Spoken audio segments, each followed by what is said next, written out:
Longtime NBA insider Mark Stein reported late last week that Monty Williams is expected to stay as the Pistons head coach for next season and beyond. We'll talk about that as well as some buzz around Cody Williams at pick 5 in just a moment. Passing lane, Sky's a jam. Dynamite dunk and the crowd loves it.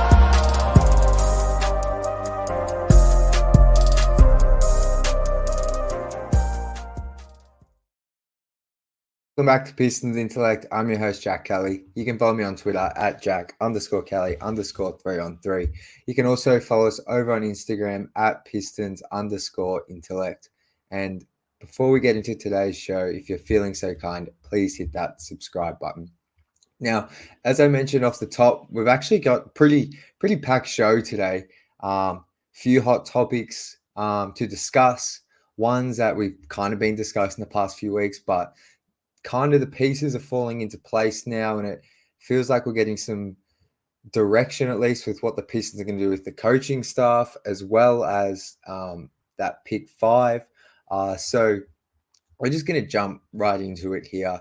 I think first and foremost, we'll talk about this report we got from Mark Stein via his Substack, the Stein Line, I believe on Friday or Saturday last week. Mark Stein, for those who don't know, is kind of like a very well-respected, long-time NBA insider who's been with ESPN and plenty of other like major outlets reporting on the NBA for a long time. And he now just has his own Substack, which you can subscribe to. I'll put the link in the description. But basically, I'm just going to pull a quote here, but this is directly from the article. One source with knowledge of the Detroit's thinking told the Stein Line that Friday's ESPN report about the Pistons hiring Fred Vinson away from New Orleans as an assistant coach is a clear signal that Williams will be back for year 2 of his 6-year contract worth nearly $80 million. The source described it as the likely outcome. So I'm going to talk about the Fred Vinson hire towards the end of the show, but this report came via that original report that Vinson is being hired as an assistant coach to Monty's staff. And obviously Stein's done some digging, and his source has said that it's a likely outcome that Monty remains. Now, kind of makes sense as well, because in Woj's tweet, when he tweeted out the Vinson hiring, it clearly said there that Vinson was joining Monty Williams' staff as an assistant. So, look, I've been saying on this show, and like not just me, like it feels like everywhere you kind of look, everyone's the Monty Williams decision has been up in the air. A lot of the beat reporters have put like a 50-50 split on it. Like he could stay, he could go. Now, nothing obviously is official yet, but the longer this kind of drags on, the more likely Monty stays. Like each day that goes by and we get close to the draft, we get closer to free agency, and we continue not to hear from Traj and Langdon, it kind of feels like Monty's going to stay. And look, I'm not going to believe he's fully locked in to coach until I kind of see the report, but I think it's time to kind of start accepting the fact he will be back. I probably a month ago was more okay with Monty coming back as the coach for year 2. Especially just after the season finished, I kind of felt like he definitely had his fair share of mistakes. He was the worst coach in the NBA last season, just based on performance, but as well as some of the tactical stuff he did. But part of me wanted to believe that he's a better coach than that. He was dealt the worst roster in the NBA, one of the worst rosters ever. Like, I don't even think that's debatable. So part of me wanted to think that, okay, with a new roster for next season, he will be, able to lead this team up the standings like he was meant to last season. But I think where I'm now, and that was kind of why I was okay with him coming back. But I think where I am now and have been the past couple of weeks is I would probably like to have seen a new coach. And that is because, one, we obviously saw the report that Tom Gores and the Pistons ownership are willing to pay out that contract. So part of me wanted to think that, look, if there is, a 10% chance that Monty Williams could be fired next season. I just wanted the decision to be made now and you get a new coach, because I really don't want the whole Monty Williams thing dragging into next season, because my gut feel is that no matter, like, unless the Pistons hit an absolute home run in free agency in the offseason this summer and they're able to seriously, like, so they bring in Brandon Ingram, they bring in Malik Monk, they fix some of their rim protection, they add more veterans. Like, say they hit a home run, like, I still just feel like this team, with the amount of change I expect to happen, is going to take 20 games to figure things out. And I wouldn't be surprised if they have a slow start to the season. And I don't know, maybe I'm reading into it too much, but if you have a new coach, you have a new front office, you have a new team, I feel like there might be some more patience from the fan base and from everyone. But because you're bringing back Monty, I just feel like it's going to be this thing looming over the team again. And maybe it doesn't really matter. Maybe the Pistons can block the outside noise. But my line of thinking where I've come to in the past few weeks was just, if there is a chance you're going to let go of Monty next season, maybe it's just time to let go of him. Maybe it's okay to accept that he's not the man to coach a younger team. But like, when we got this news on Friday, I did put underneath my tweet about Monty potentially coming back that if this is in fact happening, if Monty is the coach for next season, I hope this is kind of a signal that Langdon and his new front office are going to look to bring in more veterans and put out a team that's actually ready to win, because I really don't want to see, and that doesn't mean we trade pick 5. I'm going to talk about that in a minute, but I really don't want to see the starting lineup opening night be full of guys in their second, third, fourth season. Like, I really don't want to see that. I really don't want to see a 10-man rotation full of, rookies and unproven guys. Like, if you're bringing back Monty, you really need to try and find, 3-4 key veterans who can help this team around Cade, around whoever else of the core you choose to keep, who can help them win games. Because I just don't think there's any, like, bringing back Monty and just all young players. We saw that last season. That was horrific. It was absolutely horrific. So that's kind of all I have on that. We've spoken about Monty a lot. I could keep rambling on, but I'm guessing a lot of fans are probably upset with this news and are probably still hoping there's a chance he doesn't come back. I've said my piece. Obviously, I think it would make more sense to get a new coach, but at the end of the day, I'm not going to kind of lose my shit over this, because for me, I feel like I was consistent with this since the season ended. Number one, front office needed change. That was that part of the organization had been here the longest, and I think that desperately needed change. Number two is the roster needed change for me. We'll see what's going to happen here. And then number 3 was coaching. So I'm not going to lose my mind over it, but those are my thoughts. Let me know your thoughts in the comments below. And moving on, I wanted to touch back on the Cody Williams piece. I spoke at length about Cody Williams. I kind of have in 2 of the past 3 episodes, so I'm not going to delve too much into his game. You can go back and look at my most recent episode, or maybe even the one before, where I kind of spoke about his game. But the reason I'm bringing this back up is because we had the Bleacher Report or note in their mock draft late last week that rival teams predict Cody Williams could be picked earlier than most expected, potentially by the Pistons at pick 5. So I spoke about that in the last episode, but what's really interesting that's kind of happened in the past 24 hours is, first of all, the Ringers mock draft by Kevin O'Connor now has the Pistons taking Cody Williams at 5. And that's ahead of guys like Klingon, Holland, and Stephon Castle.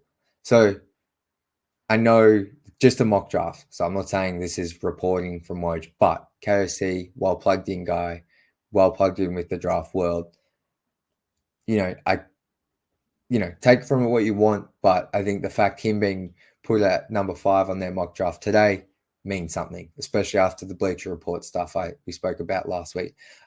And then this is the key nugget for me today was The Athletic did kind of a mock draft with a few of their beat writers. James Edwards III was one of them, and they just did a mock draft 3 or 4 riders on the lottery. And James Edwards III had the Pistons taking Cody Williams at number 5 once again. So, and James kind of cited the stuff we've spoken about on here, that Cody Williams is kind of the wing prospect that Langdon has preferred to take in previous drafts and targeted with undrafted free agents and that kind of thing. Williams is 6'8" with 7'1" wingspan, in case you forgot. And yeah, just really interesting. It really feels like Cody Williams could be kind of not number 1 on the Pistons overall big board, but in terms of who they can get at number 5, it feels like he's the guy. Because, I mean, James took Cody Williams ahead of Klingon, Reed Shepherd, which is very interesting, Dalton Connect, and Ron Holland. There's other names, but those are the 4 names I know Pistons fans have spoken about a lot.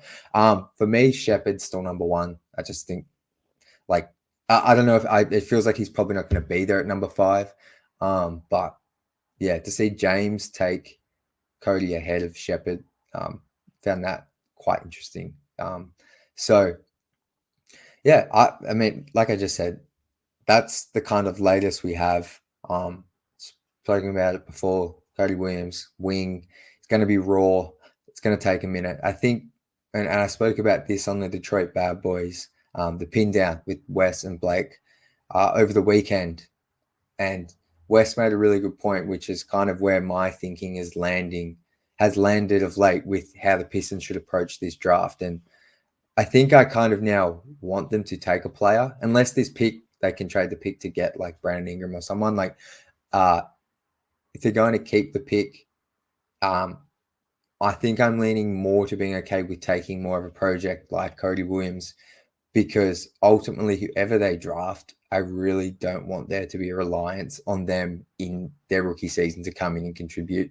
Like I think we've seen in the past 3 seasons with the rosters Troy Weaver put together, there's been many issues, namely with like the asset management and how they've acquired players. But I think the overarching issue has been with the past few years is that the Pistons have just relied so heavily on their first round picks to do, play 30 plus minutes, to be the top 3 scorers. Like they had Bojan Bogdanovic and, they had Jeremy Grant in year 1 and 2, but like, they've always relied on Cade to be the top scorer or the top creator. Last season, there was such a reliance on, Asar Thompson to be the team's number 1 perimeter defender, or Jalen Duran and to be the team's, defensive anchor in year 2, and he's not even 20 years old to start the season. Like, so I think regardless, like if they were to take Cody Williams at 5, for me, say that is what happens. It'd be cool if he's featured, obviously, in the rotation opening night because he's earned minutes. But, I really don't want to see Cody Williams, unless he just goes crazy in summer league, preseason, training camp. Like, I really don't want to see him starting or being in, like, first off the bench. Like, whoever the Pistons take at 5, like, I think it's fine if they're playing 10 minutes a game, and then they get more minutes if they're kind of, having a really nice game or they seriously earn them, because just dishing out 20, 25 minutes plus to rookies and second-year players, I think that has to stop for the betterment of the team. And, if the team is built properly and they use the cap space properly this summer, there shouldn't be a reliance on whoever the Pistons take a pick 5. So that's my spiel on it. Let me know kind of your thoughts on Cody Williams. Once again, I said this last week, the fan base seems to, some really like him, and then some are just don't want anything to do with more of a project player. I don't even think it's so much to do with Cody Williams specifically. It's more the fact he's just any of those prospects that are going to take 2 to 3 years. Pistons fans are out on, and I don't blame them. So, yeah, those are my thoughts. Love to hear yours. Now, final thing I wanted to get to today, and I kind of spoke about it briefly in the beginning because it was tied to the Monty Williams report, but end of last week, Woj tweeted out that Fred Vinson, who has been an assistant coach or being a part of the Pelicans coaching staff for the past 14 years, as pretty much a shooting specialist kind of coach. He's joining the Pistons for the upcoming season, and I believe probably the foreseeable future. Now, obviously, Woj worded the tweet that he's joining Monty Williams' staff, but obviously this is kind of a hire from Trajan Langdon. They obviously work together in New Orleans, and I'm just going to read you out some. I tweeted this out, and it's over on our Instagram page, but some of the work Fred Vinson's done with some notable Pelicans players in recent years. So the one that comes to mind first for a lot of people is, and Lonzo Ball said it himself, he owes everything to Fred Vinson, because when Lonzo Ball got to the Pelicans in, I think, 2019, after that AD trade, he was a 32% three-point shooter in the NBA. He had that funky jump shot that kind of come up on the opposite side of his face, and it was a mess. And by the time he left the Pelicans 2 seasons later and went to the Bulls, he was shooting 38% with a new-looking jumper, and that 38% was on 8.5 attempts from 3 per game. So just a ridiculous increase in not only percentage, like the 6 to 7 percentage points increase is huge, but to, be shooting 39% on 8 plus attempts is crazy efficiency. And Lonzo, even in that, the last time he played for the Bulls, he was shooting like 41% from 3. So it's maintained. And then another guy was Herb Jones, 33% he shot from 3 as a rookie. Now, just concluding his 3rd season, he shot 42% from 3. Jose Alvarado, 29% as a rookie, 38% this past season from 3. Najee Marshall, 34% from 3 as a rookie, 39% this past season. And then Brandon Ingram, 33% when he got to the Pelicans in 2019. He, in 3 or 4 seasons with the Pelicans, is shooting like 38% from 3 on average across those 4 seasons. So just some incredible numbers. I'm sure I could go back and look at previous players in earlier years, but those are names I'm sure everyone on here knows. And I think this is an excellent hire. I think the first name that comes to Pistons fans' minds when they think of a shooting coach is Asar Thompson, because Asar has plenty to work on offensively, but the jump shot is kind of what's going to unlock him fully as a player and kind of really help this Pistons. Like Asar with a jump shot, like just a catch and shoot jump shot. Like I think it's going to take years and years for him to become like a reliable high volume shooter off the dribble, if ever. But if he can just become a catch and shoot threat from 3 you have to defend, not only does that provide spacing for Cade, but it actually opens up his game so much more, because teams will defend him, and they won't leave him. Or if he's got the ball, they'll close out to him in the corner, and Asar can pump fake, attack the rim. It'll even open up his playmaking. Like, just if Asar can draw defenses with his jumper, it's going to take a while. Like, it's going to take him a while to get to this point. But Fred Vinson seems like the perfect guy to help him continue to improve that jumper and get it to a point that maybe allows him to really become kind of an not offensive hub. I don't think he'll ever be that, but just a guy that can maybe be your 3rd option as a scorer, maybe be like a high teens, low 20s type scorer from 3. And also not only fix the 3-point shot, but help fix his free throw shooting percentages, because that's another real area of concern for Asar, is that he's a high flyer and he can attack the rim, but if teams just foul him, his free throw shooting is well below par. I can't remember off the top of my head what he shot, but I would imagine it's in the 60s from the free throw line, and at times he was like, sub 50% for stretches this season. So, but not only is there just Asar, there's Jaden Ivey, there's continued improvement with Isaiah Stewart, whoever the Pistons draft this season, if it's Cody Williams, there's plenty of young guys for Vincent to work with, and maybe even vets, who knows. But it just feels like, this is an excellent hire, and the results speak for themselves. So really exciting to get him. He's like a name I've heard a lot across like the past few years. There used to be, I think it was Chip English with the Spurs, who's well known for kind of helping Tony Parker Manu Ginobili, maybe Bruce Bowen. Some of those type of guys really refine their shot.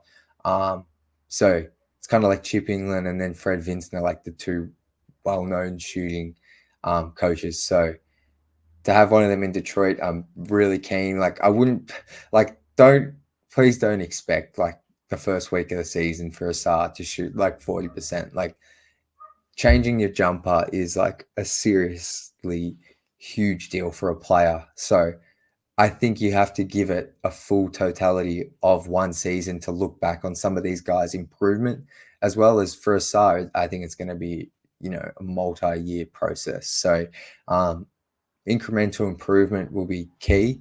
And, hopefully Asar can go from like, I think it's 25% this season. Like he can get to 30% from three this season. I feel like that'd be huge on some sort of volume. Maybe you don't want him taking too many, but yeah, just don't want expectations to be too high because jump shots are very hard to change and perfect. So great hire for the Pistons. Let me know your thoughts below. But yeah, until later in the week, as always on Thursday, Fridays. Yeah, maybe we might hear from Trajan Langdon this week. I don't know. Be nice to probably hear from whoever's running the show. There's been a ton of hirings. I haven't even really spoken about the Michael Blackstone hiring, who's kind of, I think from what I've heard, going to be the team's kind of GM, just with a different title alongside Langdon. There's been like 3-4 hirings in the past couple of weeks, including the Fred Vinson one that, yeah, we just haven't had announced by the team. So with the draft next Thursday, I would expect to probably start seeing some things made official, but never know. So as always, until Friday, go Pistons.